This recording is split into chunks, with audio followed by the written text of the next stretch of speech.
I had the electrocution near-death experience a couple years ago. One thing that revealed after that, which I'd never dealt with before, at least not on a conscious level, was struggling to be in small confined spaces, because where this electrocution happened was in a chamber of sorts. And then in the last couple of years, I've been really shockingly, no pun intended, faced with having some anxiety surges when I'm on a flight. And so I've been really trying to find my way with that and crack the code. And so I made those flights solo. And let's just say, I don't know how I actually made it to the but then once I got there, I was like, now I have to figure out how to get on these flights and get back. But for anyone who has dealt with these waves of anxiety or panic, when they start to surge, it's like there's a very crucial epicenter point where if you can wrangle it and catch it and do something to pivot just enough to calm your system down, then you can maybe get ahead of it.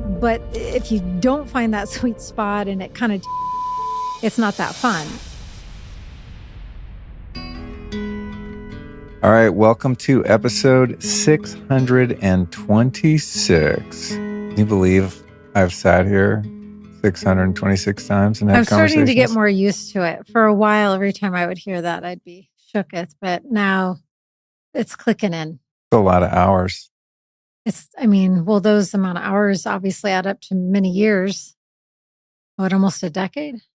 It'll be 10 years in June 2026.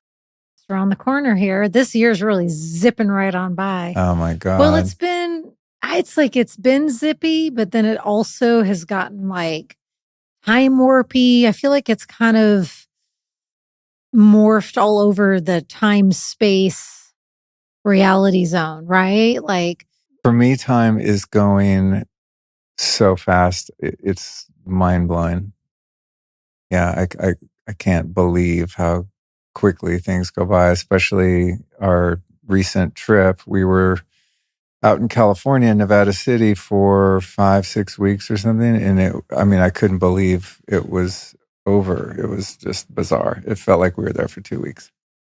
It did go by fast. And we even extended on 4 days or something like that. And just because of what you said, and then even with tacking the other 4 days, it was just, that didn't feel like we added anything on, Yeah, it was really interesting. I know we plan to really do a more dedicated episode soon to that trip, because there was just so much richness. And for me, my word for the trip was clarity. So I know we have a lot to share, but is there anything you want to touch on? Not give too much away? Yeah. So for those unfamiliar with the geography of California, we were in a small town called Nevada City, which is kind of in the realm of Sacramento, Lake Tahoe, kind of up in the Sierra Nevada mountains. And it's somewhere that I used to go to as a kid, Grass Valley, which is the neighboring town, with my grandmother, but I don't really remember it. I just remember there was a lot of woods and we would go camping and things like that. But when I went to Holon for the neurofeedback training last December, that was in Nevada City, and I didn't see any of the town. I was just at the center, and we'd take walks in the neighborhood, and it was kind of rainy at that time, which is not my favorite weather. There's no sun, but I just felt really good there, to the point where I was on Zillow, like, what's up with this place? And did quite a bit of research and found that there's a lot of like-minded people there. So for me, it was interesting because when we left California in 2021, I never looked back. I never thought I would ever go back to California, and I consider that to be where I'm from, even though I was born in Colorado. But things got so nutty in 2020 in Los Angeles and I guess all cities in California that it was a wrap. And, the state is so mismanaged and just is so, I don't know, there's lots of corruption, institutional government corruption to the point where it seems like they're intent on destroying a really beautiful state full of a bunch of amazing people. So, but Nevada City kind of got my attention. So I think one of the main things for me was just feeling finally at home somewhere in California, because the trips that we've taken there don't really feel that way. So that was really nice for me, just to go, oh, there are places in California that are still enjoyable, viable, and populated by people with whom I resonate on some level. So I think that was the main thing for me. And then recorded a couple podcasts there, which was really fun. The one that will probably come out soon after this was recorded in a dome called a GeoShip. I've been wanting to meet those guys for a long time. It just so happens they're based in Nevada City, totally unplanned. I was on their website and was just looking at their contact info. I was like, wait, Nevada City, we're about to go there. So that was really cool to be able to sit in one of their little demo domes and get to learn more about their mission and just feel what it's like to be in a more biocompatible living space, which I really enjoyed. Yeah, they're doing some really cool stuff there. Yeah. I had fun getting our warehouse tour and, just touching the things, understanding the intentionality. I had some questions, that sparked up, and yeah, they've got some really cool stuff happening there. How did you feel energetically in the demo dome? Yeah, it felt really great for sure. The energy in there felt very, very clear and centered, and there was a sense of groundedness. My only thing, which we chatted about, and I know it's probably easily rectified, again, just with my such high attunement and sensitivities, the acoustics, especially if you're sitting in a certain area, which it can be great, and I think he even mentioned, he's like, before he knew who I was, he said something like, when the shaman finds a certain area on their drum, and which is true, there's certain areas where it can kind of amplify in a cool way. But if I'm living there, 24/7, I would want to get that all squared away. Yeah, it's an easy fix. And then the other cool thing was that we chose to stay in 5 different Airbnbs in 5.5 weeks. So there was a lot of moving involved. And the last one that we stayed in was also a dome, but this was a wooden 70s geodesic dome that was a little more hippie-like. Yeah, it was like walking into a time capsule in every way. It's like you just unsealed a dome built and lived in the 70s. So just had all the accoutrement that you could ever dream of having, kind of like a movie set. I think if you were, an art director and you wanted to create a 70s hippie dome in the woods, it would be that. So that was really fun, just to get the experience of living in a shape other than a box. Yeah, that did feel nice. It really did. I saw a TikTok recently, which I know we've talked about this and you've been talking about this for many years, but hearing you say that just flashed me to that video I recently saw. And a guy I don't follow him, so I don't remember his handle, but he was saying that somebody had mentioned to him that everything God created is round and everything that humans make is square.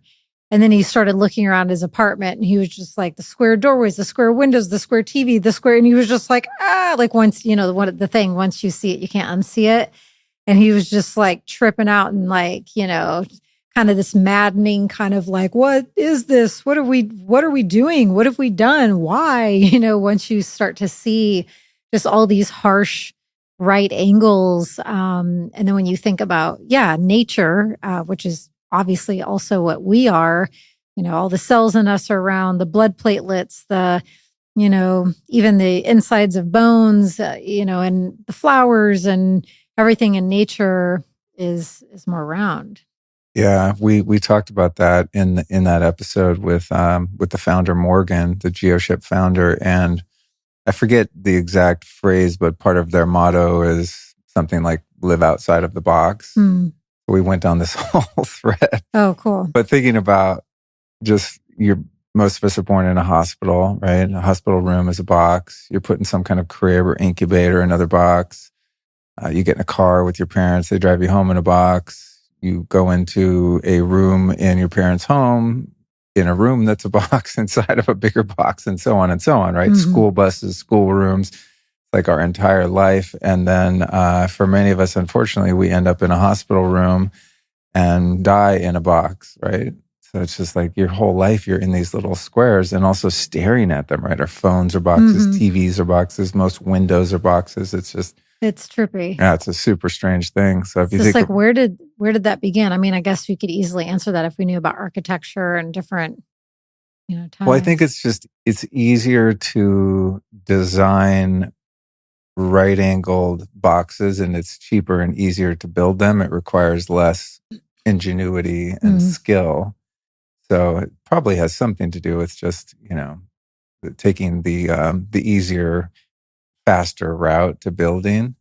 Because that was one of my favorite things. And again, we're not going to, I promise at some point we're going to pivot from Nevada City and save all the good treasures for the next episode. But one of my favorite things about that town is that they've maintained the charm and some of the older aesthetic and architecture. And it's like an old gold mining town. And, in Nevada City proper, that little town, you're not going to find, a CVS and billboards and the buildings that more square type buildings that we're talking about. You find things with, aesthetic and character and more roundness. Yeah, totally. More round things. I mean, that's one of the things about California that's generally terrible is that there's so much bureaucracy that you need permission to take a leak in your backyard. But sometimes when it comes to historic preservation and heritage, it works in your favor. So in Nevada City, there's all these city ordinances that prevent you from building atrocities. And it's kind of cool. So all the houses there are, for the most part, around the town, old Victorian homes. And the whole downtown is very quaint and has a lot of personality. So in cases like that, I don't know that I would still be down for the restrictions, but it's good. They prevented, our friend Renette was telling us a story how they prevented 5G from getting installed in the town. I only saw 2 cell towers the entire time we were there, which is amazing. Which I'll throw out a couple good travel hacks that proved to be useful there. One being the flight hack of NewCalm. Yeah, that was really supportive for me. Without going down too much of a rabbit hole, one of the explorations, shall we say, that I have been tending to since I had the electrocution near-death experience a couple years ago. One thing that revealed after that, which I'd never dealt with before, at least not on a conscious level, was struggling to be in small confined spaces, because where this electrocution happened was in a chamber of sorts, a healing chamber. And so very unexpectedly, I'm someone who's pretty well traveled, used to fly all the time to Bali by myself, just go all over the world alone in planes. And then in the last couple of years, I've been really shockingly, no pun intended, faced with having some anxiety surges when I'm on a flight. And so I've been really trying to find my way with that and crack the code, because the first time that really surfaced and revealed, I was going to the Bahamas for my side of the family, my sister's 50th. And you needed to work on your book. And so I made those flights solo. And let's just say, I don't know how I actually made it to the Bahamas. I think it was because I knew the trip was very meaningful. But then once I got there, I was like, now I have to figure out how to get on these flights and get back. And so it's been a very trying journey. And one thing that I realized in this last flight to Sacramento, for us to go to Nevada City, was putting on repeat the Newcom app, the power nap. I'm sure any of them would have helped. The power nap is the strongest one. Yeah. And I also do just want to express and, keep the energetic current going in this positive direction, that I am noticing this improving. This situation has been improving flight by flight, thank God. So I'm hoping that I'm hopefully now or soon going to arrive to a place where I'm good to go and, don't have to find my way the way I have been working so hard to. But I felt a bit of a surge start to happen on our flight. And I was able to wrangle it. But for anyone who has dealt with these waves of anxiety or panic, when they start to surge, it's like there's a very crucial epicenter point where if you can wrangle it and catch it and do something to pivot just enough to calm your system down, then you can maybe get ahead of it. But if you don't find that sweet spot and it kind of takes over, it's not that fun. And by not that fun, I mean horrible. So that kind of epicenter point presented, I could calm myself enough. I went to the bathroom, then came back to the seats and told you that I had a bit of a surge, and my phone wasn't connected to Wi-Fi, but thankfully yours was, and you could crank up the Newcom app. And I just put your headphones on and hit power, the 20-minute power nap, over and over and over. I think I did a solid hour. And then I felt, for sure stabilized enough that I could then just watch part of a movie or, just kind of get back to quote unquote normal flying mode. But I was really grateful to know that moving forward, that seems to be a very supportive option to keep my brain in a certain zone so that it has less room to feel or experience other things that are not as favorable. Yeah, it really works. It's funny because I don't feel like I can ever do Newcom justice, because on its face, it sounds like another meditation app or something, but it's highly sophisticated neuroacoustic software. For those that haven't, I've done a number of podcasts about it.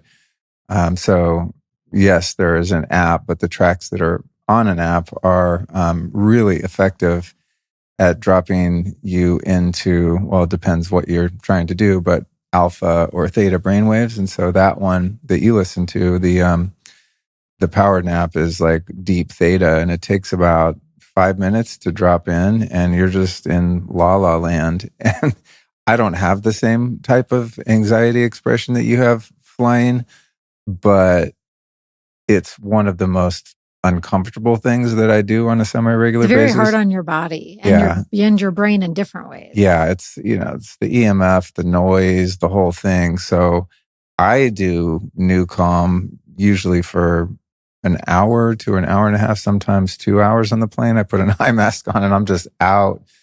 And I find it's relaxing, but also when I land, I'm much more energized because I haven't used resources to try to get comfortable. It just drops me into a place of comfort.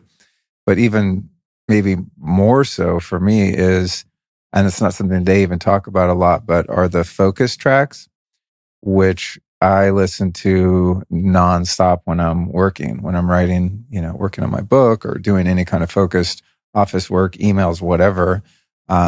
And it is like the best nootropic in the world. It locks me in. And I mean, you see me, I go into my office and I'm just like, last night I went in there, put it on and worked, I think, for 3 or 4 hours straight without even like blinking.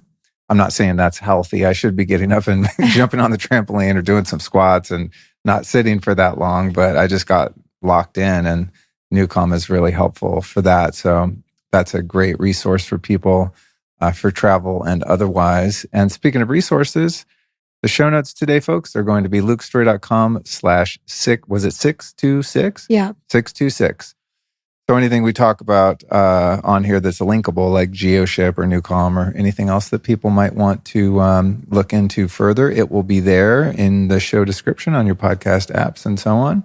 Also, side note, before you cover some of the other travel hacks, like that shower filter. Oh, yeah. But I did want to mention what pinged in super small side note is I'm not directly naming the healing chamber because it has been reported to me a number of times that they have fully rectified that issue. What happened to me, I wouldn't wish on my worst enemy in any lifetime.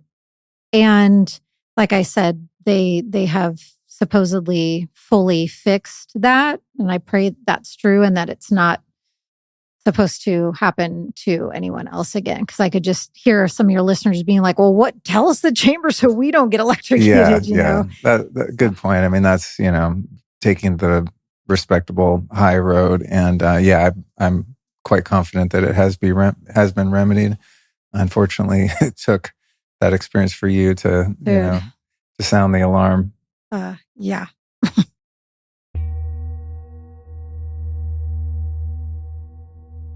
I recently signed up for this subscription service called Quantum Upgrade, and it's been a major game changer for my energy, EMF resilience, and the overall feeling in our home.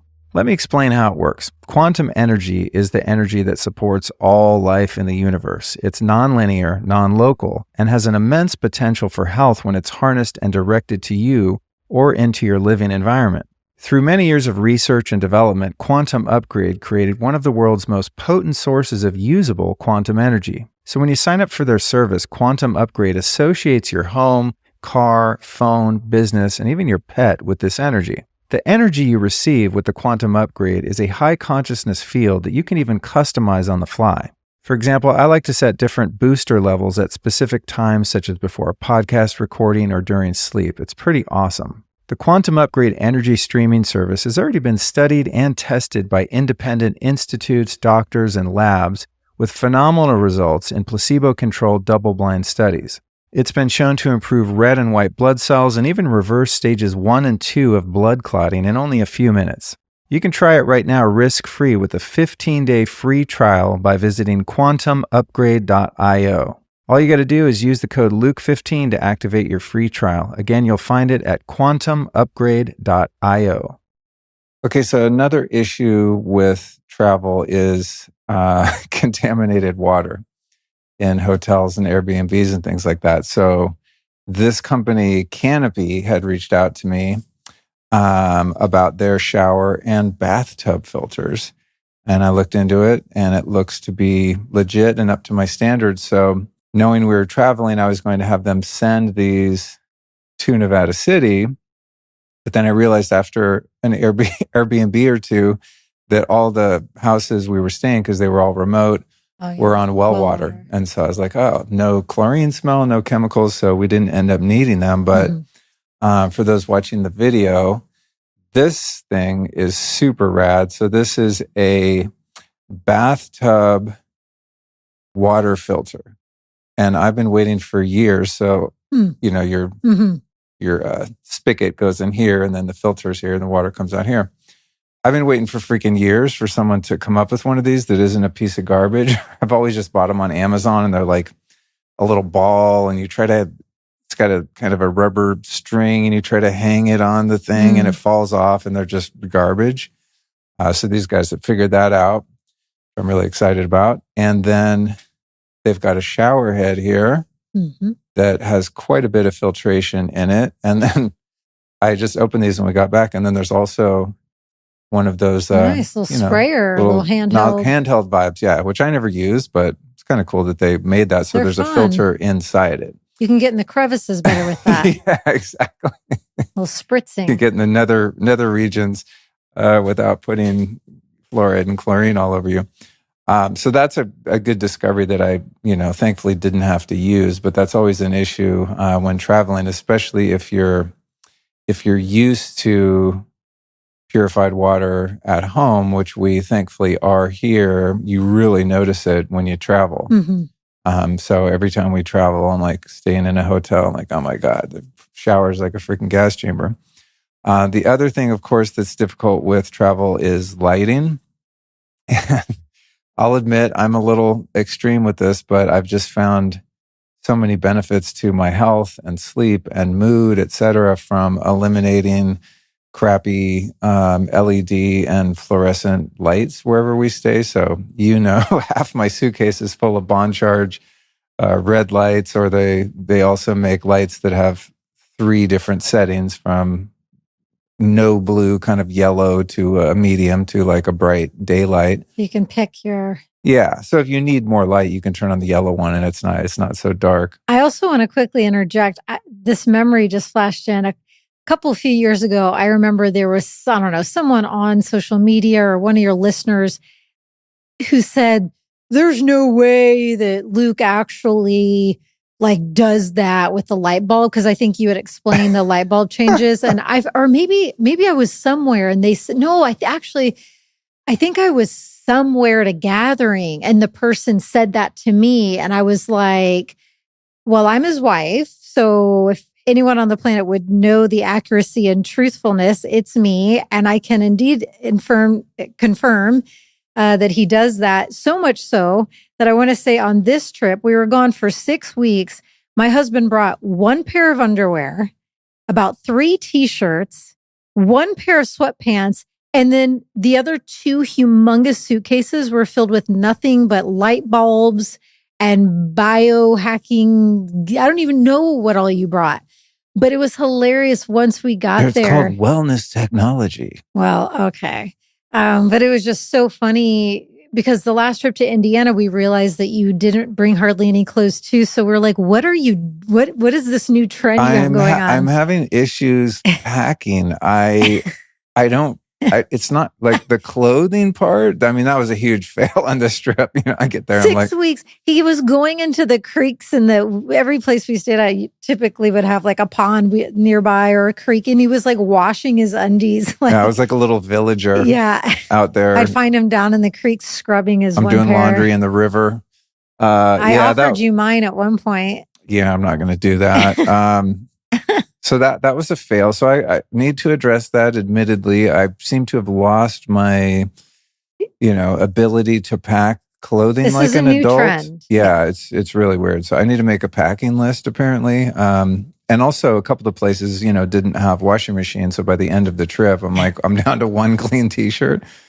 So yeah, it was the thing. But that to say, though, you really do bring all of these light bulbs. Yeah, and it's a little bit of a pain in the ass at first, but like any habits, whether they're habits that are counterproductive and not great for you, or habits that improve your life, it doesn't take long to habituate yourself, and it just becomes automatic. So for me, it doesn't feel like extra work to check into a hotel room and change out a few of the light bulbs. I don't change them all, right? Some of them can't be changed. But in terms of like the bedside lamps and things like that, it's just a no-brainer. And it really does make life better. I find that I sleep better. It's easier to wind down at night. You don't have that annoying subperceptual flicker that's wrecking your nervous system, and all of that stuff.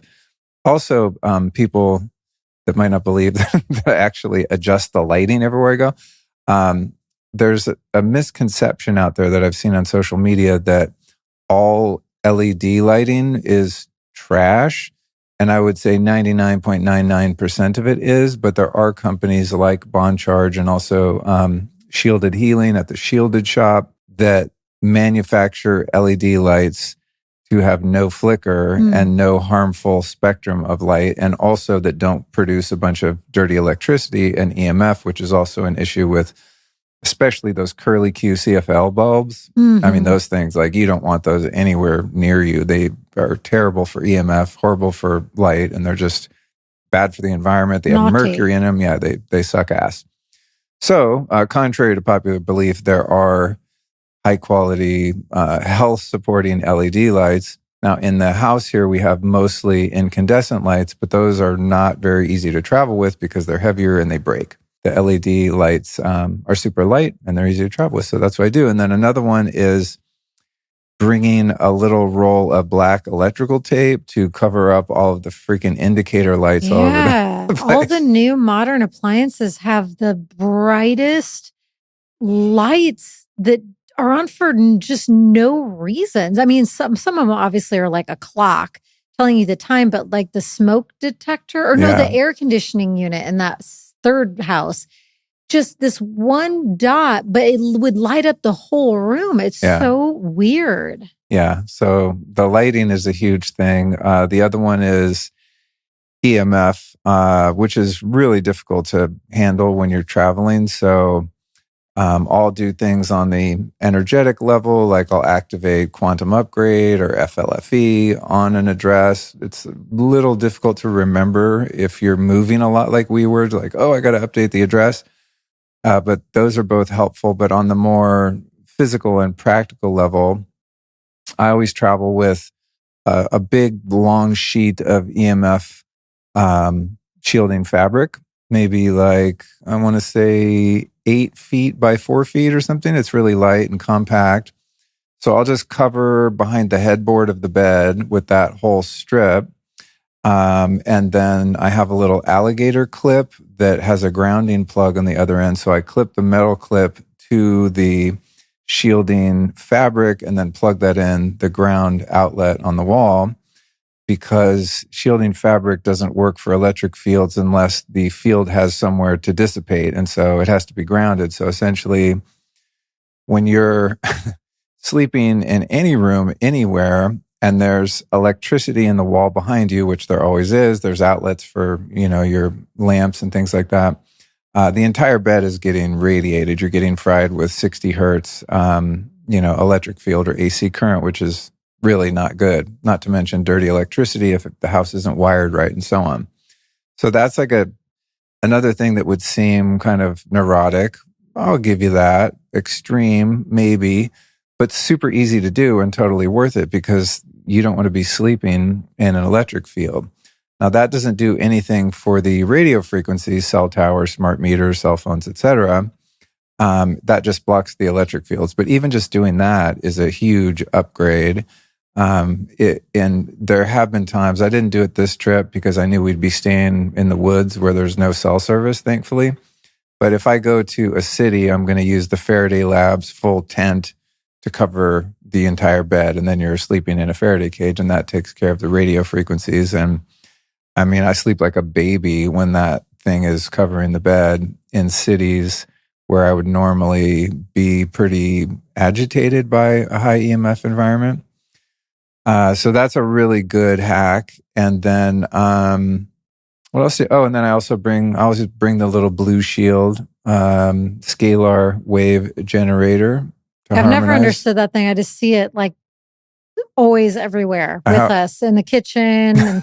And I'm just like, I've never understood what that black box is. Well, that helps your body be more resilient to EMF because it sends out a harmonic frequency into the environment.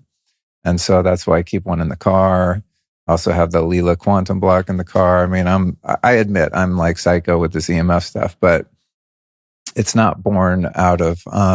Even when you do all this, though, your body is just so sensitive to EMFs. Even when you stack all this stuff, you still feel it on long drives and stuff here. Yeah. You didn't feel it on the long drives in Nevada City, which was interesting. Well, the fact is that, our world is littered by military grade weapons that we think are cell towers. I mean, anyone listening, ask yourself this, okay? Does your phone work better now than it did 10 years ago? Do you download things faster than you did 10 years ago? The answer is no. I can already answer for you. There's a cell tower every fucking half mile in any urban or suburban area. They are not for communication. I'm sorry. They're just not. I've done episodes on it. I'll do more. So we're in an energetic war, essentially. And so I'm pretty hardcore about the EMF issue because unfortunately I know what's going on and I know the effects it has on your body. And also because I was inadvertently radiation poisoned from unknowingly living under a cell tower. So it's kind of like one of those things about which I'm such a strong advocate based on personal experience. So it's, maybe that's partially why you are so extra sensitive to it now after what happened. Yeah, I mean, that really was extremely detrimental to my health, that 3-year period. I got tinnitus. I had to start wearing glasses, extreme brain fog. I remember there was a period, I mean, it was brutal. I lived in LA for 30 years at that point. I knew that city like the back of my hand, and I would go to run an errand and I would get lost. I would just be like, where the fuck am I? In my own neighborhood. That'd be scary. Yeah, my brain was just fried. As soon as I moved, it started to clear up, but there are some residual effects of that. So I know radiation sickness is a very real thing, and I've had it, and it really sucks. Most people aren't going to be that sensitive to it. But I think if the inverse square law is kind of how EMF is measured in terms of its effect on you, and distance is everything. So right now we live, I think the closest cell tower is about a mile away. But if there was one next to our house, anyone staying in this house would get sick, no matter how sensitive you are. So just happened to be that I'm super sensitive, and I had very acute proximity exposure. And it just so happened you randomly found that tower that one day because it was hidden. That was a God shot. We can thank Dr. Jack Cruz for that, because he was getting on me about sun gazing, and I was only doing the morning, the sunrise. And then he's like, you got to do both. You got to do the sunset. And that's what led me to the top of that building. Anywho, for people that want to learn like a lot about EMF testing and mitigation, we'll put a link to my EMF Home Safety Masterclass in the show notes here at lukestory.com/626. And it's a completely free course. It's about 5.5 hours of video showing all the ways you can test, all the different mitigation techniques. And also there is a downloadable PDF in there of all the different things that I've ever found to be useful for EMF. So yeah, because if somebody wanted to do that travel hack, like if you don't do that stuff right, you can actually make things worse. In some cases, yeah. Yeah. I mean, really the easiest one for travel is getting the EMF shielding fabric. I mean, I got mine on Amazon. They're all basically the same. Get a little alligator grounding clip.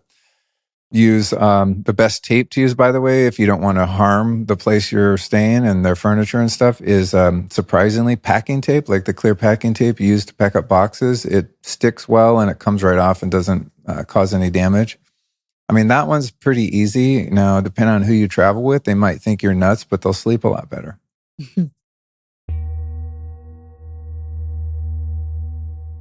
What if you could bottle momentum? Well, that's what correct energy is for me. After many years of chasing my motivation through coffee and some sketchy stimulants, correct energy is what finally cracked the code. I use correct religiously before workouts, big meetings, and of course, long days of podcasting. And the feeling you get is crystal clear. So there's no buzz, no frazzle, just clean, super dialed in energy. But what's even cooler is that when it wears off, it's like it was never there. So there's no crash or come down involved at all. Just back to baseline. I call it my TCB, or taking care of business medicine, because that's what I do when I'm on it. Now, the star ingredient is something called paraxanthine, a rare metabolite of caffeine that boosts dopamine without the shakes. Then you've got Xynomite and an extra, 2 botanical extracts that take it even further. And here's a hot tip. If you want to go full berserk mode, stack it with Correct Fuel, a ketone electrolyte hybrid that turns body fat into clean energy, extra focus, and endurance. To get on board and get all this dialed in, here's what you do. Go to correctlife.com/Luke, and that's correct with a K. And don't forget to use the code Luke to save 15% off Correct Energy and Correct Fuel. Because if you want to be a high achiever at anything you're doing, it takes high octane fuel, and this is it. And I got to say, I'm pretty hard to impress when it comes to supplements these days, but this one's made it into my non-negotiable stack, and I think it will for you as well. Last time, that's correctlife.com/Luke. We'll also put that link in the show notes. Speaking of sleep, for anyone watching this episode, if I seem extra fidgety and like rolling my eyes are so heavy. I was up from about 2:30 until I don't know when, going through one of the wildest shamanic healing processes, journeys, interdimensionally being healed by giant blue beings and native friends and a teepee and some Peruvian allies. Like it was an incredibly deep and long, spontaneous journey that I was thrust into. And so I told Luke, I was like, you got to take it easy on me this episode. Like, I don't know how long I can last. So I just want to say that for anyone watching, because I'm doing the best I can. And I'm like just trying to stay awake and alert and here and present. But I'm feeling the effects of my long, deep healing journey. You're a very unique creature. I remember when we first started dating. I don't know if we were dating. I mean, you just moved right in. So, that's true.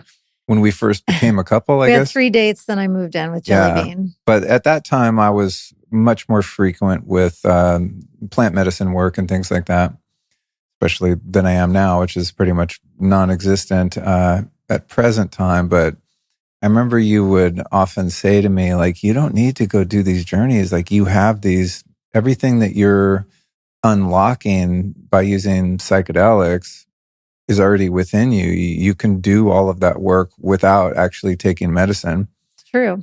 And I'd be like, wow, you obviously haven't taken a big enough dose of medicine, because the shit that's been happening for me at that point, the shit being like beautiful experiences, like I can't just bring that to, I can't manifest that.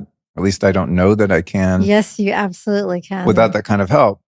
But over the years of living with you now for 5 years, I can attest that I think that's true. And you are you're very, I think, uniquely gifted in the ways that you have these journey-like experiences just on the natch. And they are usually in the middle of the night. And that makes sense because of the cosmic energies. The witching hours. Yeah. And also your body's making a bunch of melatonin at that time. So this is why sadhana, the tradition of sadhana, usually happens at 3-4 in the morning, right? That's always when these happen. Yeah. That's when you're really tapped in. So you're having these unintentional sadhana practices without taking any plant medicines. So now I see why you used to say that to me. And it's inspiring to know that, someone can get to those places and do that kind of work without taking the hit on your nervous system and sleep and things like that usually come with plant medicine journeys. Or just at home, spontaneous it's just weird. Like I never know what I'm going to hear from you when we get up in the morning. Oh, how'd you sleep, honey? And you're like, oh God, last night I went on these journeys. I'm just like, I'm passed out. I take so many sleep supplements. I'm doing all my things. I'm like, I have no idea. I mean, they're so beautiful and so profound. I mean, over the years when I've on other podcasts shared, healing stories or journey stories, oftentimes people want to know like what plant medicine or where were you? And I'm just like, no plant medicine. And I was in my studio apartment in Brooklyn, or, it's just the vast majority of these experiences, just happen naturally. Yeah, I'm super grateful for. I've had very few deep experiences on the natch. There's been a couple. Okay, on the topic of sleep, and then we can get into some of the other questions. Yeah. I did some Instagram post about this because I was just so thankful. But one of the challenges in travel for me, and I'm sure many people, especially in summertime, because one of the reasons we left Texas was because July and August are just historically just untenable here. In the triple digits. Yeah, brutal. I didn't know it was going to be also really hot in the 90s in Nevada City. So I was like, we made it out of Texas. We land there. And I'm like, okay, hot as shit here too. The sun is really strong there. Yeah, but it's a dry heat. I don't know if that matters. It was still very hot. So personally, I do not sleep well if I'm hot. And most crappy mattresses are all synthetic and don't breathe properly. Here at home, we're fortunate to have the Essentia mattresses, which don't have that issue. But when I travel, oftentimes my sleep sucks, and it's just because I'm overheating. When I'm sleeping with you, it's exacerbated because you are a human radiator. This woman, you guys, I don't feel like that inside of myself. This woman puts off so much heat. It's like you have a biomat like a full-size biomat next to you. Yeah, you got a little Oracle biomat wife. Yeah. Cozy. Yeah. Well, it is cozy, at times, but not like during the sleep. So I've been using this thing by a company called Chili Sleep for years. They had a thing called the Chili Pad. I'm sure many people are aware of it. And then they made their kind of elite model, which is called the Dock Pro. And we use those here at home, or at least on my side of the bed, we use them. And I can set the temperature and it keeps me perfectly cool and I sleep like a baby. But traveling is difficult when I don't have those. So knowing we were going to be there for such a long time, I brought one of them and then realized the pad that I brought is a full-size pad that covers your side. So then Alyson started getting too hot because she's on this synthetic fabric pad without any cooling going on her side. So I ordered another one. And then that was when we really cracked the code. So they make these pads where each side has its own controlling unit and its own temperature. So she could choose hers and I could choose mine. And you can also set it so that it gets really warm and cozy in the morning, like an electric blanket, but there's no electricity going through it to make EMF. It's just hot or cold water. And so I wanted to give It's nice to get it toasty in the morning. It's amazing. Yeah. Cozy. And you can use their app to set it where it's timed. So say 6 a.m., it starts warming up, etc.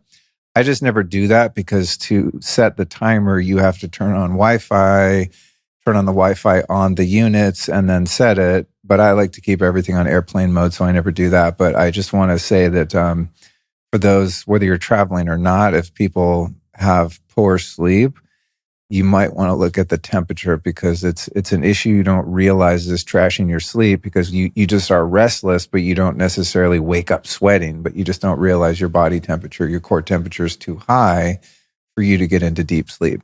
Delta sleep requires lower body temperature. So it's kind of like mimicking nature, right? If we were hunter-gatherers sleeping outdoors, the ground would be pretty cold when you go to sleep. And then as the sun comes up, it would start to warm up, right? And so you're just kind of mimicking that. So that was a massive lifesaver, a bit of a hassle and expense to ship them. Admittedly, they're pretty heavy. But for me, I don't really care what the hassle or cost is when it comes to my sleep. Well, mic drop. Okay. Yeah. All right. You ready? Non-negotiable, like quality sleep. When yeah, I'm freaking going to be 55. Next month. Soon. Yeah. So when I was, 25, 35, 45, sleep, not that important. 55, major issue. Yes, I will agree. That is true. For you, I'm saying. All right. You ready for some listener questions? Mm-hmm. All right. Apologies in advance if I butcher your name. This one is from Abhishek on Instagram. And this person is asking, what are some difficult lessons you've learned in business? Oh, let me count the ways. I think there's so many. This is a great question. Where to begin? Yeah. Well, the first thing is, I think some people are more innately geared toward being an employee than an employer. And there were years of my life, I was working in fashion. The first few years I was an assistant fashion stylist. I was dressing celebrities and things like that. But I was, like in the third tier, then second tier, then what's called a first assistant. And I did that longer than most people do who are really trying to make a career at that, for the simple reason that you have less responsibility when it's not your show, right? Not your show like a TV show, but just it's not your game. Like you're just a player on the game. You're not the coach kind of thing, right? So I enjoyed being able to leave work and be done with work and not have to think about it or put any energy into it. I would just, kind of pay my dues and do my hours and go home. And my boss would be the one that's getting emails at midnight and having much more accountability. And that, that wasn't a corporate kind of office job. Obviously, it was still a creative and kind of fun job. But I think many people look at entrepreneurs or people that are in business for themselves with a sense of envy that they have it easy, but owning your own business comes with a lot more responsibility. And if you're someone who really likes to turn work off and go live your life when work's over, owning a business might not be for you, which is the case for me. I don't really ever feel like I'm completely like done with work for the day or for the month, or something like vacation is not the same experience as someone who works for someone else. And when they go on vacation, they're really on vacation. There's no work to do. I've said to you so many times in all of the years we've been together, I still to this day don't think we've ever taken a real vacation, because you're either weaving in podcast interviews, like you managed to get a couple in Nevada City, and hopefully we will be able to have our friend and teacher Swami on at some point, but that was one that you couldn't get in. But yeah, and I've been in more hibernation, semi-retirement mode, although I'm emerging out. So there have been times in my life where when I go on trips, I'm in this similar mode. So this isn't like a critique. It's just, we have talked about that we haven't like gone to the ocean and just been at the ocean. There's always been these work factors woven into every trip we've taken. Yeah, totally. Or there's, if there's not like actual task related work, there's social media presence to tend to. And oftentimes travel is fun and exciting and interesting and something that you want to share, right? So then sharing experiences and things you discover while traveling on social media is another kind of work.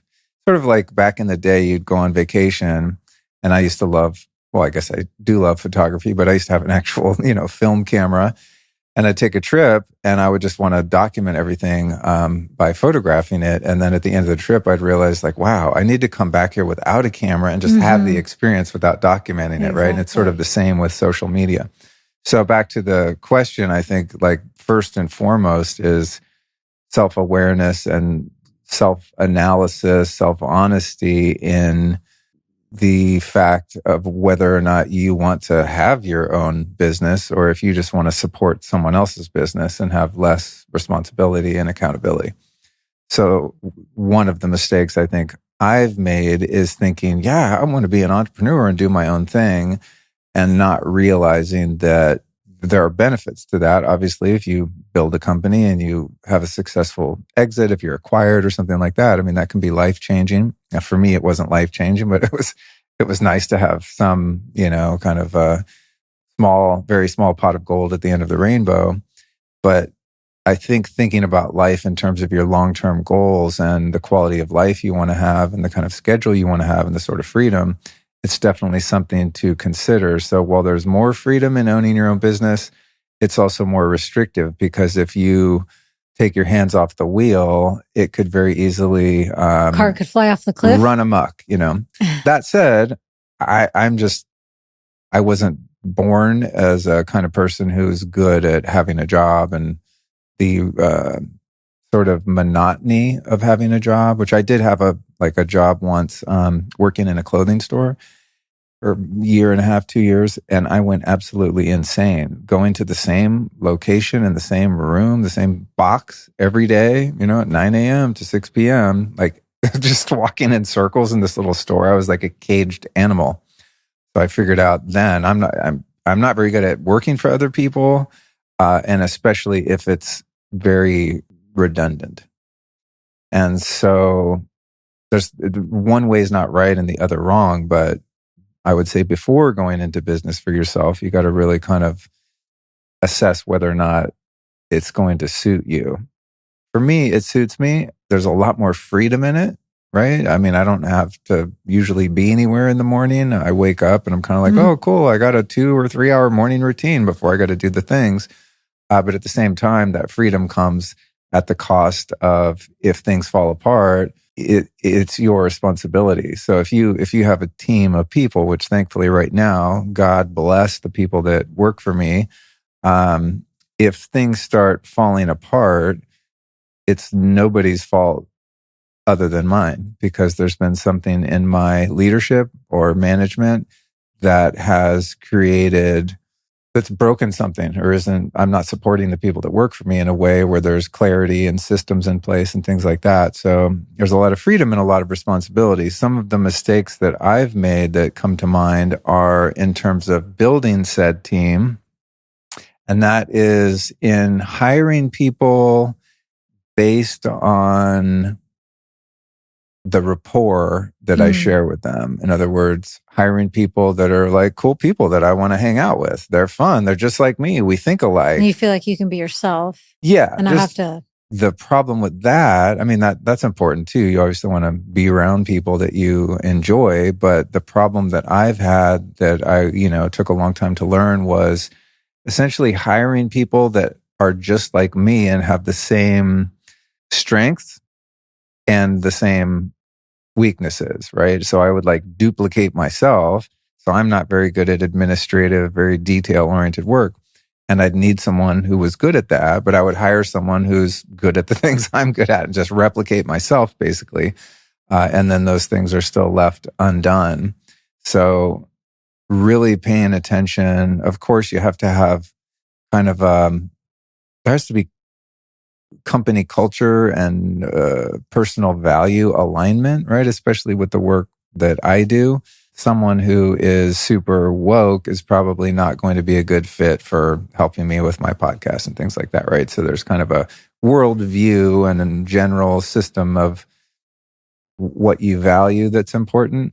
But what I've had to learn the hard way is to hire people that have completely different skill sets and strengths than myself, and making sure that they are in a role that supports their strengths and doesn't frustrate them by giving them projects, tasks, responsibilities, etc., that are not natural and enjoyable, and to some degree that they can be successful in doing, right? So it's like if you hire someone to do a job that is really not within their skill set, they're going to be very unhappy, and the job's not going to be done well. So I think team building has been a huge lesson for me. And that has to do with really identifying an org chart, what the different roles are, and really drilling down on those roles. What are the tasks and responsibilities of each role, and not clumping all of those into one and just trying to get one person to be a jack of all trades, but to really be willing to take the time to hire a number of people who are specialists and to keep them siloed in the area of expertise that best suits them. So the mistakes I've made have to do with not properly vetting people, not having automation and systems in place, so that when you have to replace someone, whether they quit or it's just not working out on your end, you don't have to reinvent the wheel of every single thing they do. So at this point within my company, which is funny, I don't even think of it as a company. It's just like a motley crew of people that create content basically and get the content out in the world. But if anyone were to leave today, I won't say that, they're replaceable, because I love everyone that works for me right now, but the role is replaceable, right? It's like everything is documented. There's a workflow for every single task. So if for any reason someone had to leave, it's very easy to plug a new person into that role and train them. So there's all kinds of, training materials. And so, so the most key person in my organization gave notice like a month ago or 2 months ago, and it's all on good terms. She just wants to do different stuff. Bailey, some of you know Bailey, and I'm super happy for her. Of course, when she shared that with me, I was like, oh God, like she's such a key player. Old friend John is stepping into the role.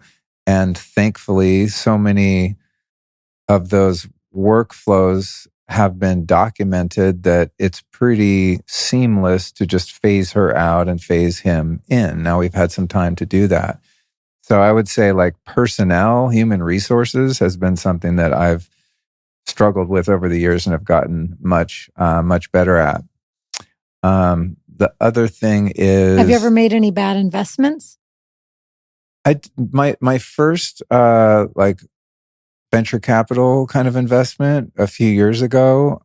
Thankfully, it wasn't a lot of money. The company has not been acquired. And so that's just kind of floating in the ethers. I don't know if that's ever going to happen at this point, but I know very little about investing. And especially at that time, I knew nothing about it. I was just like, well, I got a little extra cash, so I threw some money into this company. But I think people that do investing are pretty aware of the fact that you're not going to win on every one. I don't know what the ratio is, Right. but if you've got some money in 5 things and one of them goes big, it makes up for the 4 that did nothing, kind of thing. Yeah. But I haven't had, actually early on, I did one real estate investment where I just completely lost the money. Wait, what This were is before we met. Yeah. Right. But what were you? Well, there was a group. This is when me and my brother Andy were like, there was a huge real estate boom in LA. And so we started going to these boot camps and seminars, and we were going to like learn how to flip houses and do all this stuff. Right. Oh, I forgot about that. And I realized like, I'm just not good at that kind of work. So I didn't do it, but Andy became a real estate broker. And so we were kind of partnered on that. So he was working with these guys who did like commercial real estate investing. And there was a property, I don't remember where it was, Arizona or something. And it was like going to be this, hot property with a great return. And I put some money into it at the time. It was a lot of money. It's probably like 10, 20 grand or something. I put it on a credit card, actually. That was also dumb. And then it just fizzled out. And I don't even know what happened, but we didn't get our money back and it just went away. Just like, yeah, it didn't work out. Good luck, See you later. So I had to pay the credit card. So that was a mistake. But generally not.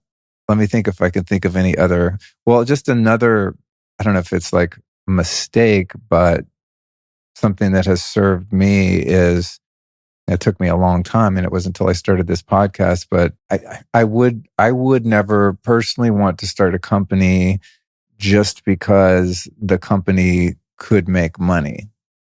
And I talked about this recently on the episode that I did with Elizabeth, which was a great episode about this topic. I think some people can probably be motivated by just making money and be fulfilled and happy and secure and all that. Me personally, I can't do work just for money. So I haven't really made that mistake in a very long time in terms of that specific question. But I think what gives me staying power in terms of doing this for 636 episodes for, going on 9.5 years here is because I have passion for what I'm doing. I really enjoy what I do. Yeah, sometimes it's a bit of a slog. I mean, every week I'm just like, oh, I got another podcast. It's just like, it's a lot of work. It's not that I don't work hard, but I know that the work I do is of great service to a certain number of people because I meet those people and they share with me how this podcast and other things I do in the world positively impact them. So it's like having an impact-driven, purposeful business for me is the only way I could do business because I would not be fulfilled and I would feel like I had a job if I was doing something that was all based on solely numbers. based on making money. So I think like finding a way to align your skill set and your talent with your passion is one of the major keys to success because there are a lot of people out there who are really good at something, but they're not passionate about it. There are a lot of people that are very passionate about doing something, but they're not that good at it, right? Mm-hmm. So it's like you need to have an equal share of passion and skill, I think, to be successful. In the times in my life where one of those was lacking, I was either unfulfilled or unsuccessful. Okay. Those are a lot of good tips. Oh, the other one is, another 2 principles is integrity and competence. Right. Yeah. As primary factors for hiring. And we've run into that a lot. Just hiring people to do things in the house, right? There's someone who's really good at what they do. They're very competent, but they have no follow through or integrity just in terms of doing what they say they're going to do when they say they're going to do it and so on. We still have to fix the last part of these windows. Exactly. Yeah. 5 months later. Yeah. And then you have some people that are very trustworthy and have very high integrity and they're very responsible, but their quality of work, they're not that skilled at what they do. So that's a rare find in an employee or contractor or anything like that. So if you're a business owner and you find someone who has both of those qualities in equal measure, you're winning. Great. Electromagnetic frequencies are one of the most toxic elements in our living and work environments.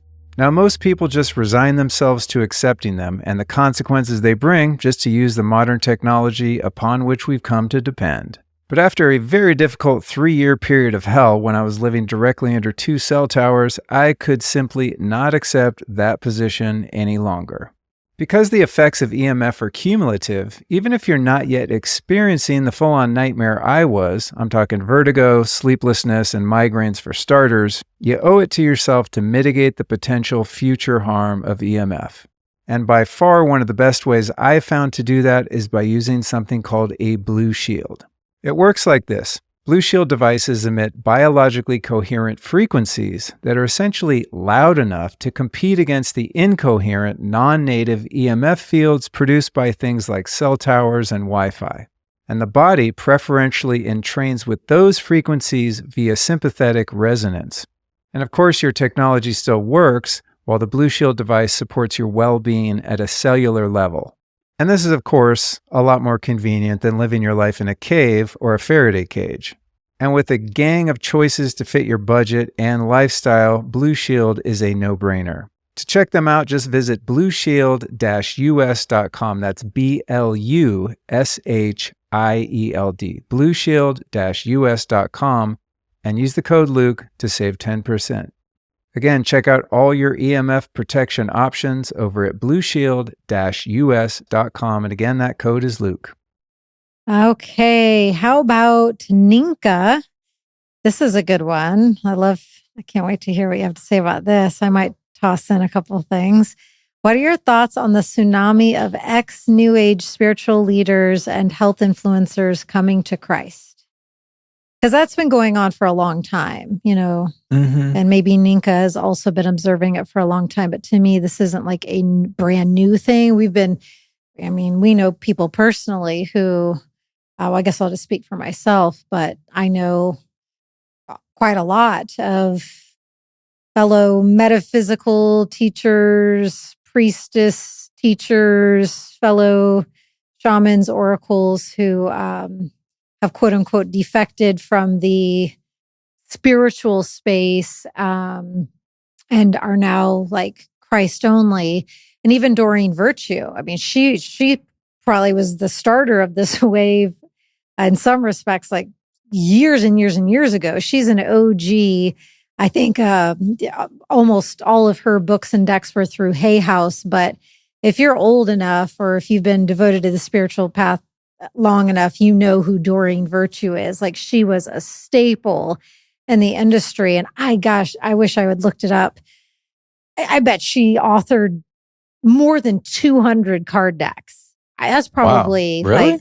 Yeah. In fact, Jared, could you Google how many card decks Doreen Virtue, or how many books and card decks? I'd just be so curious. She was just cranking them out. And I don't know her story exactly, and I also don't know her personally, so don't quote me on this. But at some point, years and years and years ago, she said no more, and I believe told Hay House, like, do not sell any more of my hundreds of products through you guys. And she started to view even, she does like angel card decks and, archangels and all sorts of, really beautiful work. But she started to feel or firmly believe that was of I think a darker nature or not a true, pure spiritual transmission. So she just went Jesus only, and 50 plus. Okay. Really? Are you sure Google's it right on that? I swear she's done more. We'll put it, I don't know, we'll put that fun factoid in the show notes because she wrote a lot. Even 50 plus is a lot of books and card decks. That's big library from one person. So she did it a long time Writing ago. one book, I've learned is, I mean, oh my God. Yeah. People that crank out a book every 1 or 2 years, like I'm in awe, having now, been doing it myself. But as we've covered a lot, it's a whole big different thing if you have a ghostwriter. You're not even writing the book. True. Well, we and I have learned that many people whose books I've read and enjoyed didn't actually write them. Exactly. So that's, yeah. And you and I, chose to write our own. But anyways, so back to Jesus. What are your thoughts? Maybe I know more people personally who have made this pivot, but have you noticed this? I know a couple. And, what about Daniel? Yep. Daniel Vitalis is, I don't know that he was ever a big new ager, but he's definitely found well, she Christ. also says health influencers. Yeah, there you go. It's interesting. I see the point on one side of the issue is that New Age-ism has historically been imbued with or infiltrated by forces that seem to be of something other than light. And so I think going back to the hippie movement of the 60s and the emergence of psychedelics into, the subcultures and all of that happened, there seems to be distracting belief systems and theologies that draw people into the realm of Maya and fantasy, right? So getting into all of the alien stuff and Atlantis. No offense, like if that's someone's path, like I'm on board for whatever brings people to their own relationship with God or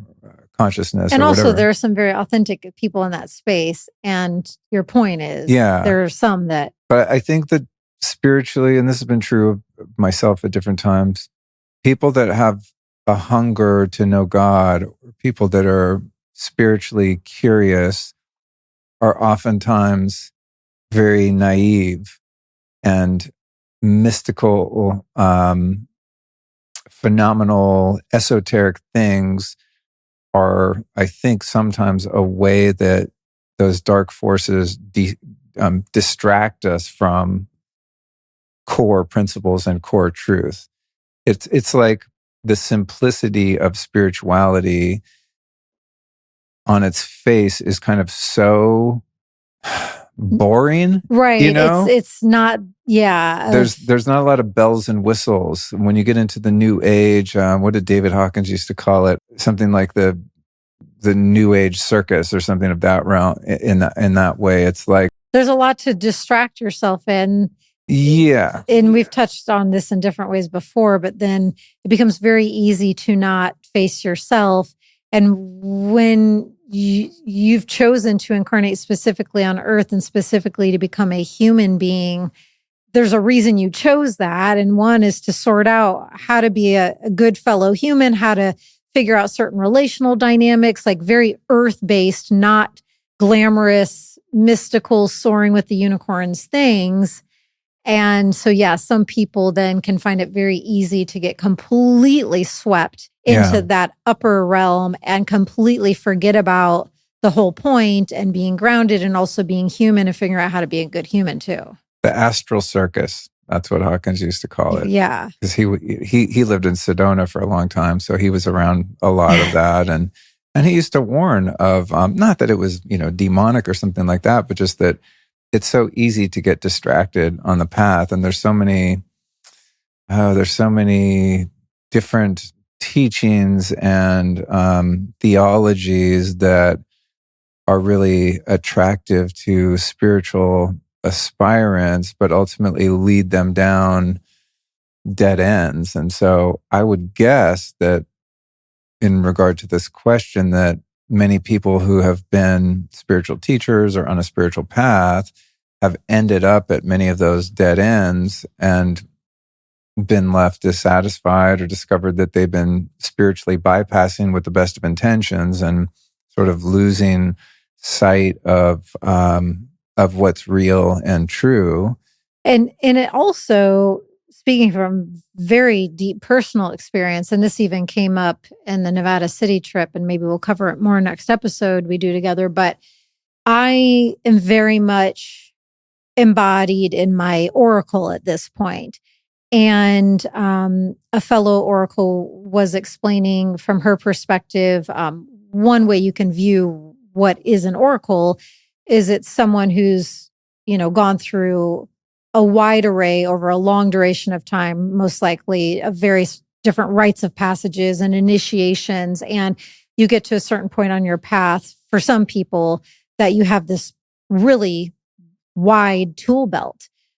So for me, some of those medicines and archetypes would, of course, be the shaman, some perspective on what I went through over the last 3 years in that total dark cave was high priestess, high initiations, which I didn't sign up for in some respects, but clearly my soul did. The seer, the magician, the chief, there are various areas on the spiritual path. And when I started to realize who I have been becoming and getting more clarity around that, there was a texture of, I don't know if overwhelm's the right word, but it's like you start to garner so many different dimensions and arrays of capabilities and gifts and tool sets that it kind of can just feel like almost too much at times. And so one question that did come up for me was, what does that mean for my relationship with Jesus? Because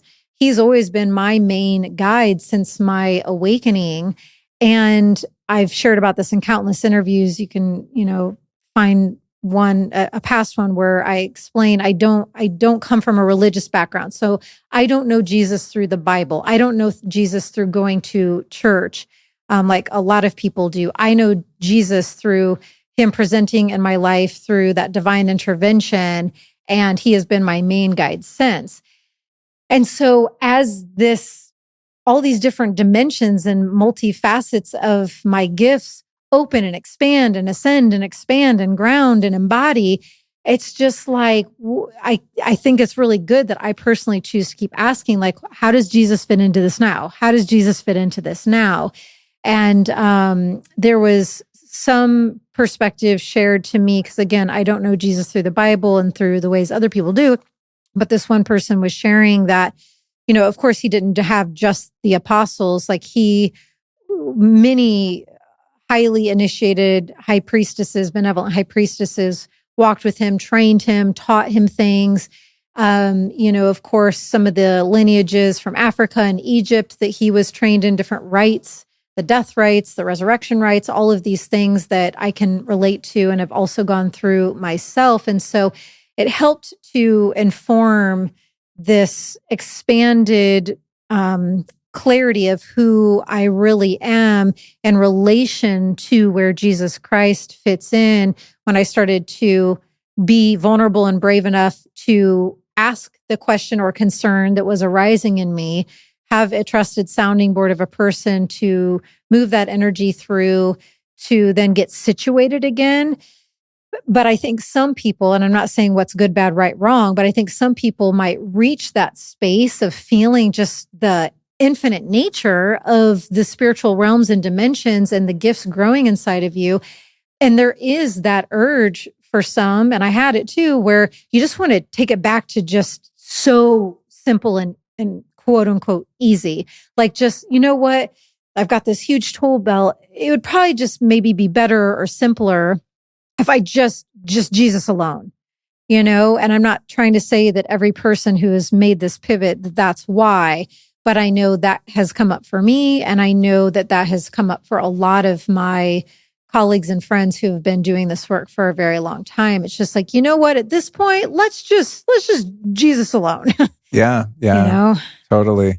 It's like spiritual overwhelm. I mean, especially now because there's so much oh my God, information widely available because of the internet and social media. I mean, everyone's a Reiki master and their dogs. You can get very lost. I think for me, I find these esoteric teachings and paths interesting, I don't think I've ever been really led astray in any meaningful way, because I just find that there's a set of core principles that were instilled in me by the 12 steps that it's kind of all you need. And the rest of it's just, oh, that's interesting, right?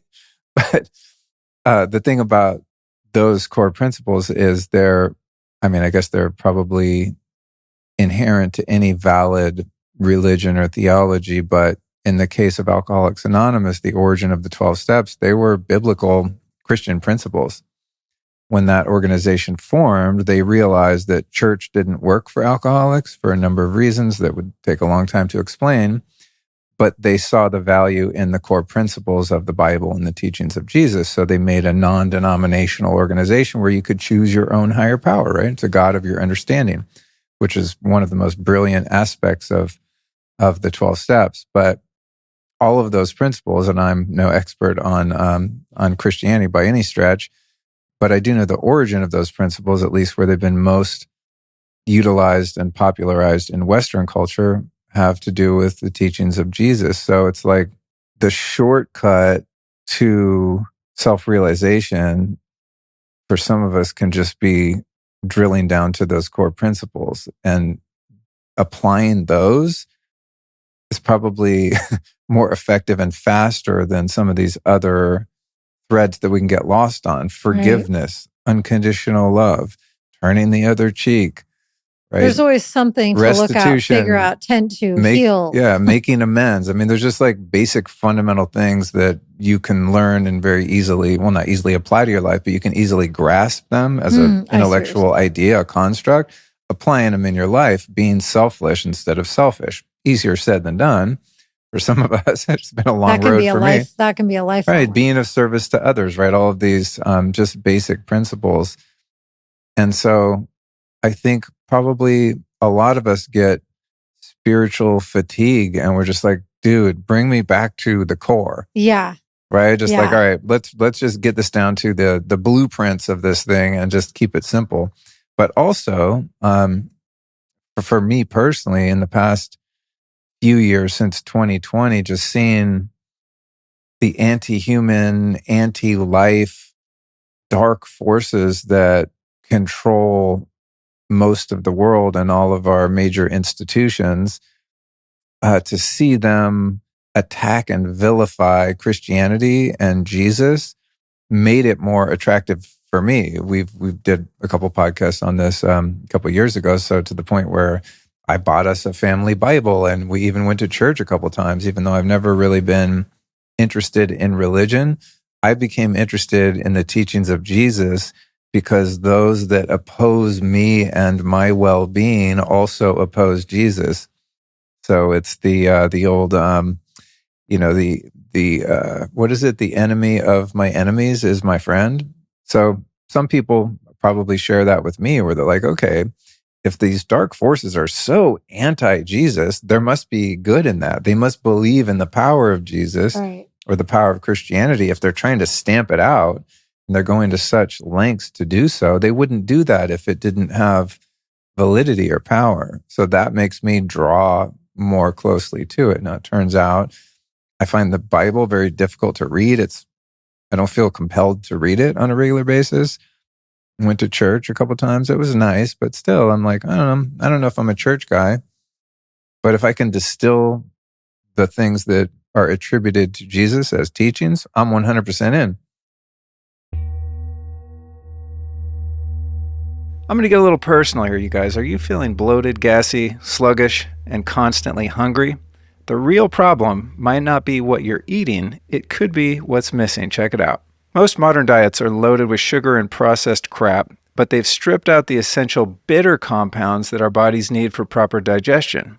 So now a lot of people are turning to synthetic GLP-1 drugs like Ozempic to control appetite and blood sugar. So it's sort of like Big Food took the bitters out of our diet and replaced them with sugar, and now Big Pharma wants to sell us drugs to fix the problem. But why take a drug with possible side effects when nature, of course, already has the answer? Digestive bitters are a remedy that stood the test of time, and the most comprehensive formula out there comes from Just Thrive. Their digestive bitters harness 12 time-tested herbs, each with unique digestive benefits, and they work with our body to promote bile flow, support smooth digestion, and enhance nutrient absorption. If I pop 2 capsules of these bitters with my biggest meal, I walk away feeling energized and satisfied, which is how you're supposed to feel after you eat. And it also works wonders for proper elimination too.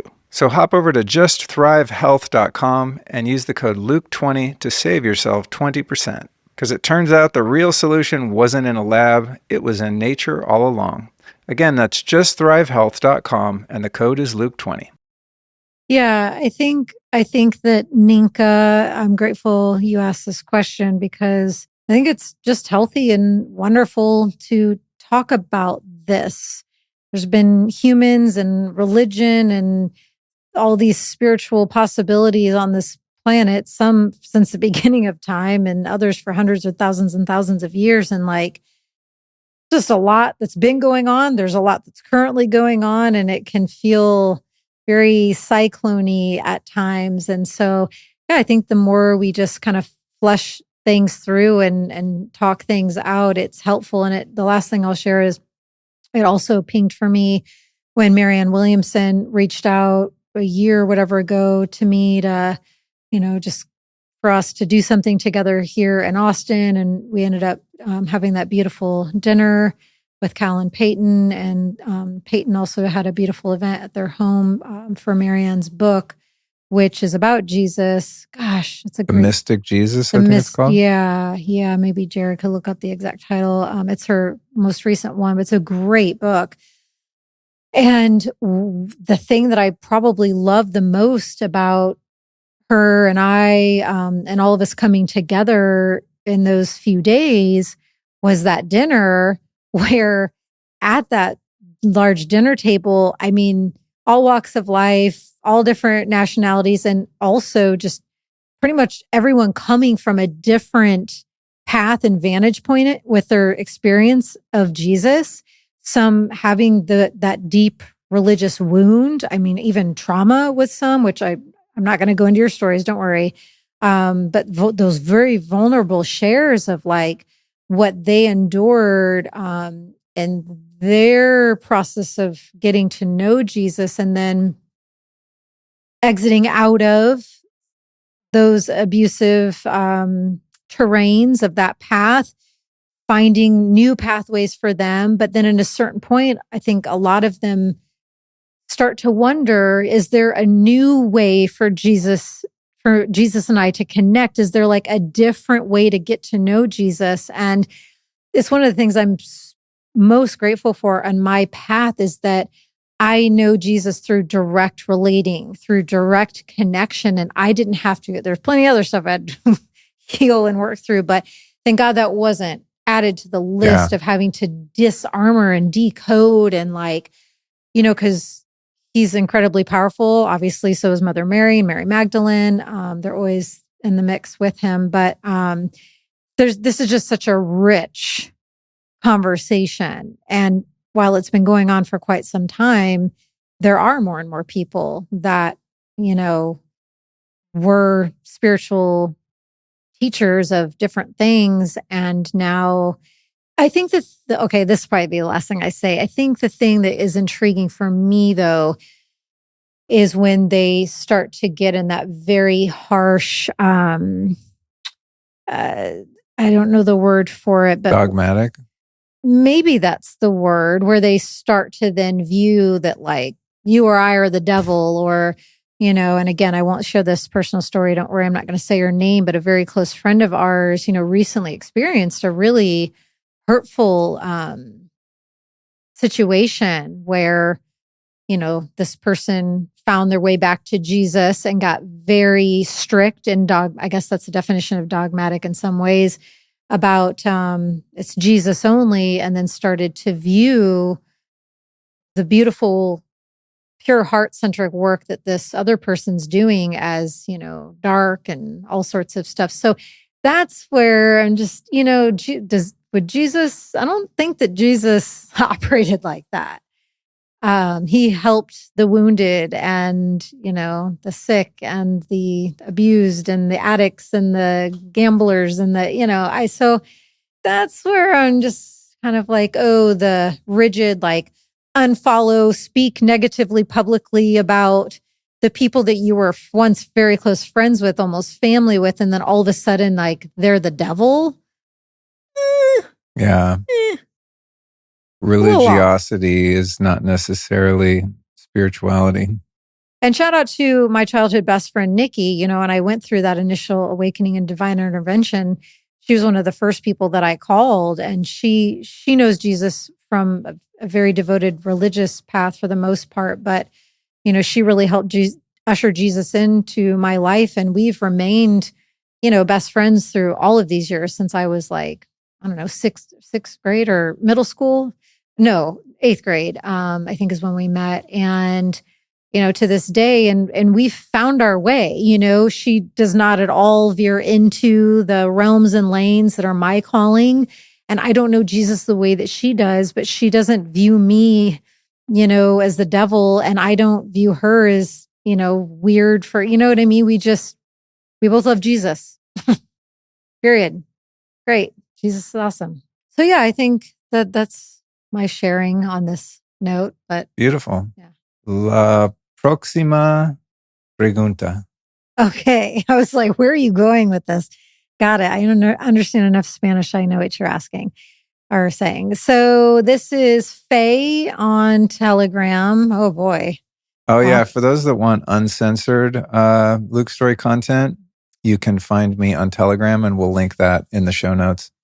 That's where I post memes and news that would get me kicked off the censored social media platforms.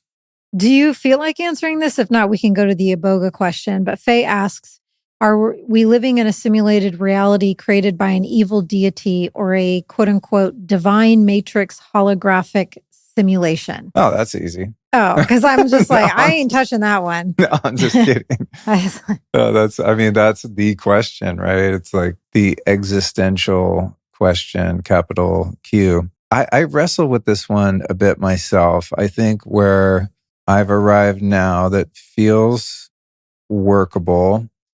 I think working with 5-MeO-DMT has helped me a lot with this because I've had experiential insights into the nature of this reality that I don't know that I would have had otherwise, that have helped me reconcile the existence of good and evil.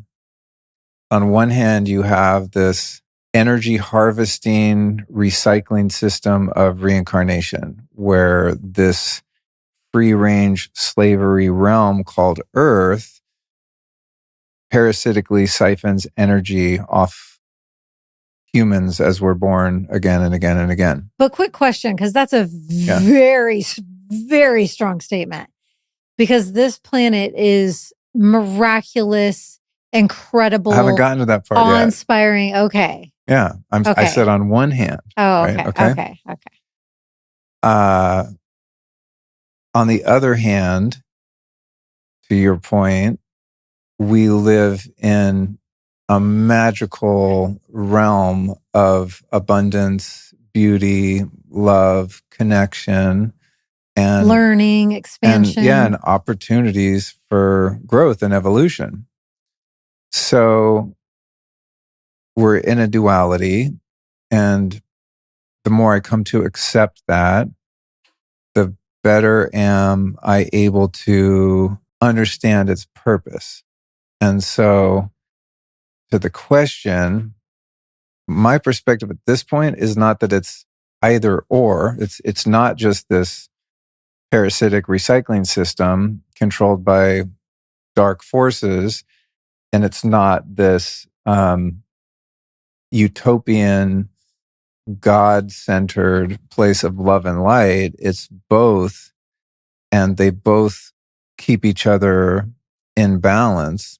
And so it seems to me that consciousness itself, which you could call God, the supreme, right? The Godhead, the source of all creation, seeks to experience itself in an infinite number of ways, which include both sides of the polarity that we would term good or evil. And that part of what we have here on earth is a perfect playground or schoolyard for our soul's evolution. And so God wanting to know itself through us and wanting to find itself through us and us find our way back to the Godhead, back to consciousness, gives us an infinite number of choices that we can make throughout our lives. So if there is no option to fall for the temptation of selfishness, darkness, evil, etc., if that temptation wasn't there, we wouldn't have the benefit of choosing love. And so we need both here in this realm.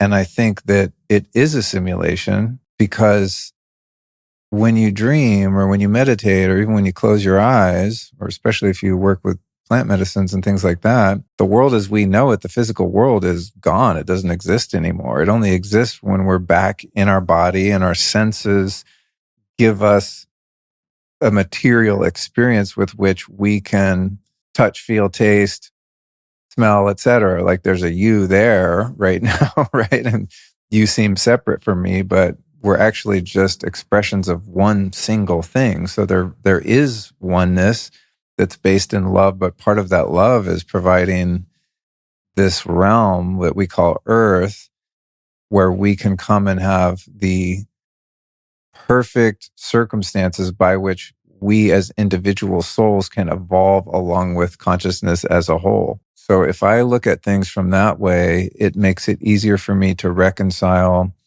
the existence of darkness, the existence of evil, because I know that it serves a purpose and that it's in one way, or maybe in every way, also an expression of God or an expression of consciousness. I don't look at it so much as we're in a battle of good and evil that is its own reality. It's more like the simulation, the plane of Earth is a simulation wherein there's a battle of good and evil, but in a higher order, in a higher plane, all there is good, all there is love. But this is part of the process by which we remember who we are and why we're here. In other words, if we arrived on Earth and we knew who we were as divine beings of pure love, there would be no reason for the Earth to exist or for us to come here. You know, it's like there's grist for the mill here. Like every time I'm wronged and I want to hate someone, it's a beautiful opportunity for me to practice unconditional love and forgiveness.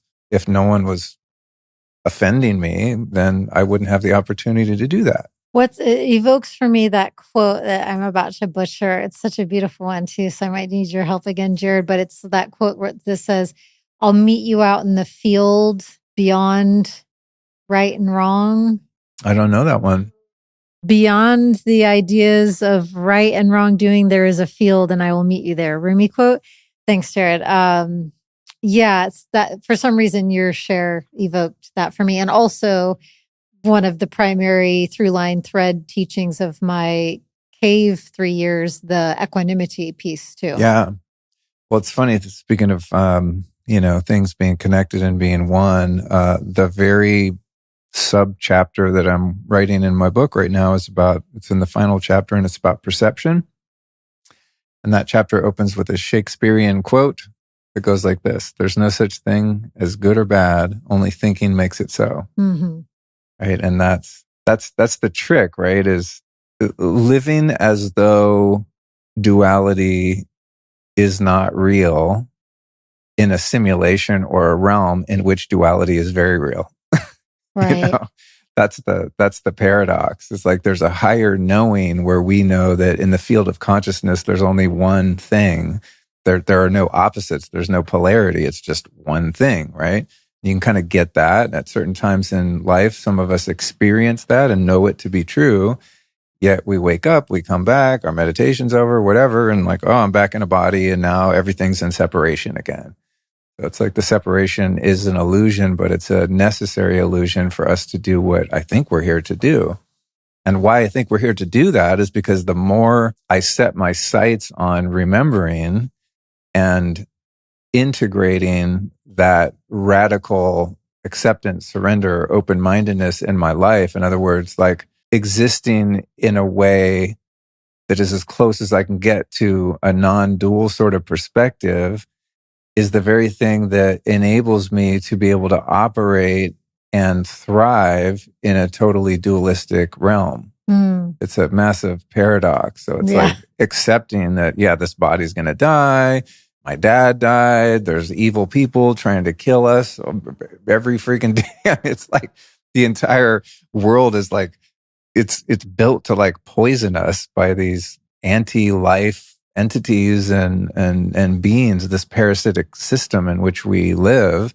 There's like so much darkness and so much love. So the reconciliation for me is just understanding that above and beyond that, none of that exists. And if I work really hard, but if I'm committed and devoted to my relationship with God, I got to believe that there's going to be some point in my soul's evolution that I will merge back to that place of totality and won't exist anymore in the realm of opposites and polarity like we do here, because it's very difficult. It's really hard living in a dualistic world. I mean, there's a lot of pain and suffering involved, even if you're doing your very best.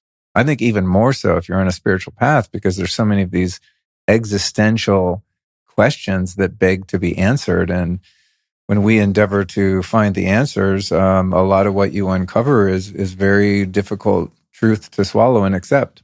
Very well said. Yeah. I mean, spiritual bypassing it exists for a reason.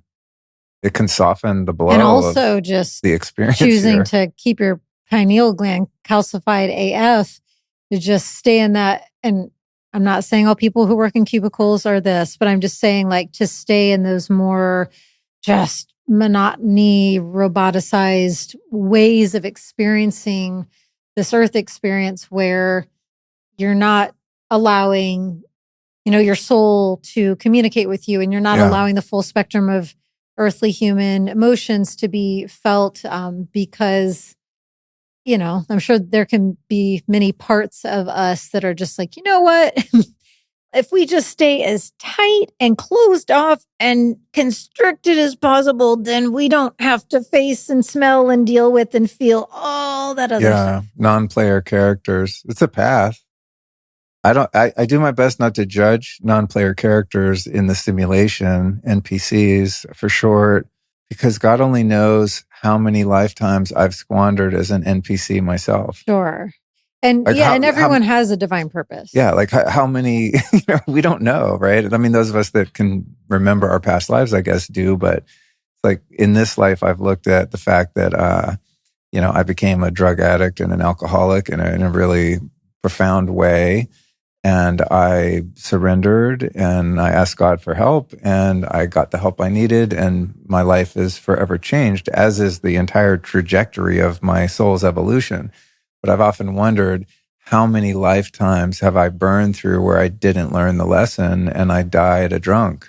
Maybe Sure. I was in Scotland in 1500 and they, put me in a catapult and dunked me in the river to try to cure me. Old souls at this point, we've been it all. We've been murderers. We've been, and side note, I myself have worked in cubicles when I worked in television, and I'm sure there's other jobs that I forget. I have too. I've worked, I got a job as a telemarketer. I worked in a cubicle when I first got sober. I tried to learn how to work in the mortgage industry. It's hard to imagine. See, what we're talking about with like business, that is a terrible job for you based on your skill set. Indeed it was. It did not last long. I was just, I don't know what was going on with paperwork, that time in my life. Numbers, administrative paperwork. tasks. You literally could not formulate a worse crafted job for me. I agree.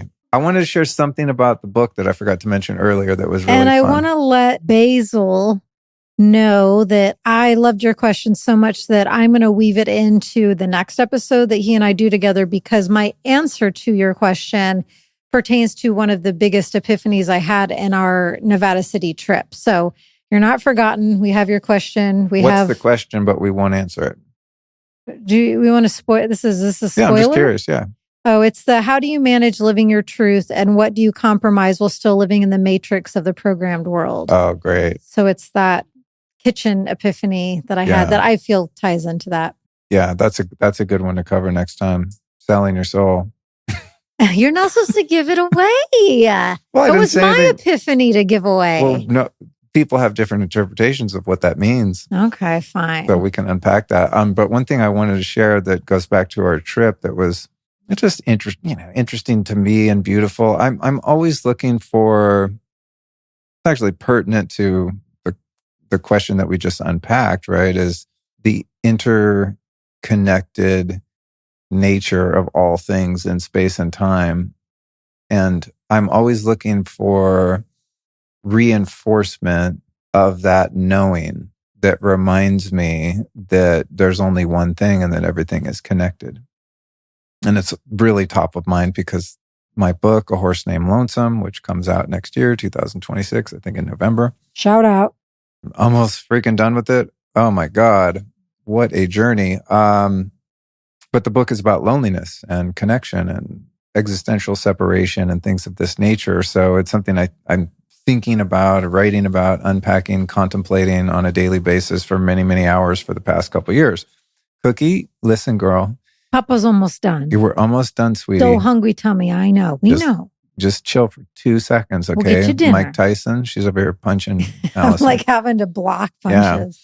Yeah. So it's this, it's where are the synchronicities, and it's a great practice, not inventing wishful thinking moments of connection, but being on the lookout and being able to identify and celebrate them when they occur. So when we were in Nevada City, my book at this point is 10 chapters, right? And I had just finished chapter 9, which was a really difficult one because I was tackling a topic that was just so vast. It was just hard to wrangle it into a manageable word count and so on.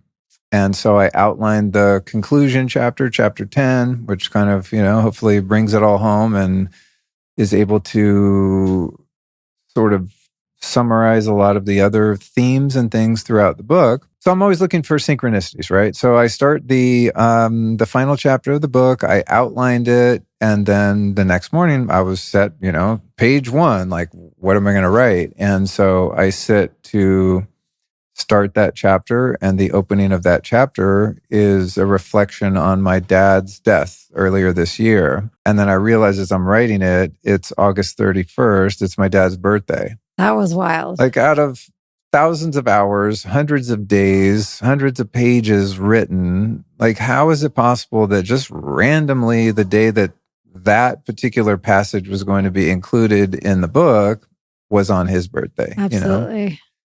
I don't know how much meaning to attribute to that, but I'm always looking for what are the odds of X, Y, and Z happening, right? Mm-hmm. So that happens. I get through that as a little, it's a difficult thing to write about, obviously. The next day, I go to the post office in Nevada City, a town of 3,000 people, just random time, 2 p.m., whatever. Walk in. I don't have my glasses on, so I can't see faces clearly. And we had tried to go the day before, but it was like Labor Day, so you couldn't. Yeah. So it was a Tuesday. I walk in. I'm like, oh man, big line. Shit, that's the thing with small towns. One post office, longer line than you would get in a city in some cases. So I step in line. All of a sudden I hear Luke, and I look up, and it's a woman talking to me like, oh, I don't have my glasses. How embarrassing. And I'm like, I got to come closer. I don't have my glasses. Who are you? It's my freaking agent, Jadri, town of 3,300 people. I'm in the post office, that 1 20-minute window of time, and I walk into my agent, who I haven't even seen in person. Yeah, you've never met in person. Well, we have met in person once at an event, but that was 5 years ago or something before we worked together, and we've had no in-person contact. So I write that thing, it's my dad's birthday. It's a pretty heavy day of writing. I'm like, man, can I do this? Like, how am I going to bring this thing home and finish it? My deadline's looming. Walk in the post office. She's like, dude, you're doing a great job. You're almost done. You got this. It's great so far. Definitely God orchestrated, or your dad orchestrated. Yeah. So, both. And I'm sure all of us have experiences like that, but I think it's really important to look for the interconnectivity of life, to find where things join forces, right? Those I call that the web of totality. Yeah, the web of totality. I think it's really important because we live in a world of separation, and it's so convincing because we're in a body and the body needs to have the experience of separation so that it can be itself and do what you're supposed to do here. But the solution to so many of our problems is in the awareness of and the acceptance of and the celebration of the fact that we are all connected to one thing. And what's that one thing? DOG. Backwards. Cookie. Is it time for dinner? Yeah, she's ready to roll. Beautiful note to end on. Thanks again for having me.